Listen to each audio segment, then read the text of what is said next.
Sessions કોર્ટમાં army જવાની હત્યા મામલે 4 આરોપીઓને આજીવન કેદની સજા આપતી court.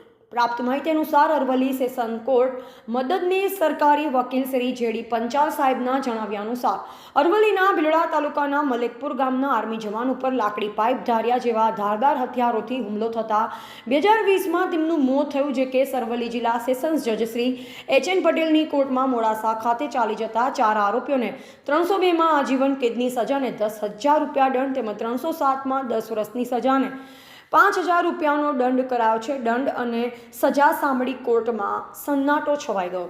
Reporter Ajay Bhatia, DT news live 24 Aravalli.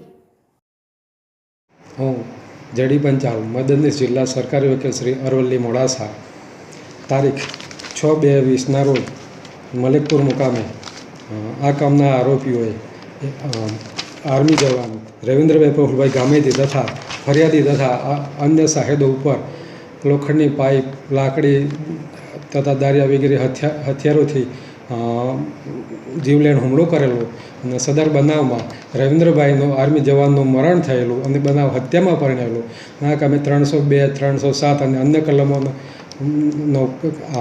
Case નામદાર અરવલ્લી જિલ્લાના એડિશનલ સેશન જજ શ્રી એચ.એન. વકીલ સાહેબની કોર્ટમાં ચાલી જતા અમોએ રજૂ કરેલ દસ્તાવેજી પુરાવા, મૌખિક પુરાવા તથા ધારદાર દલીલોને ધ્યાને રાખીને એચ.એન. વકીલ સાહેબ શ્રીનાઓએ આ કામના 4 આરોપીઓ અજયભાઈ સુરજીભાઈ નીનામા, કીર્તિભાઈ દિલીપભાઈ સડાત, અજયભાઈ દિલીપભાઈ સડાત, મહેશભાઈ હીરાભાઈ ખરાડીનાઓને 302ના કામે આજીવન કેદની સજા તથા 10,000 રૂપિયા દંડ ફટકારેલ છે।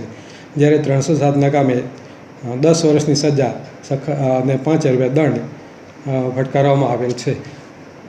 સદર ચુકાદાને સાંભળીને કોર્ટમાં સન્નાટો છવાઈ ગયેલો અને નામદાર કોર્ટે ફરિયાદી તથા ઈજા પામનારને વળતરનો હુકમ કરવામાં આવેલ છે।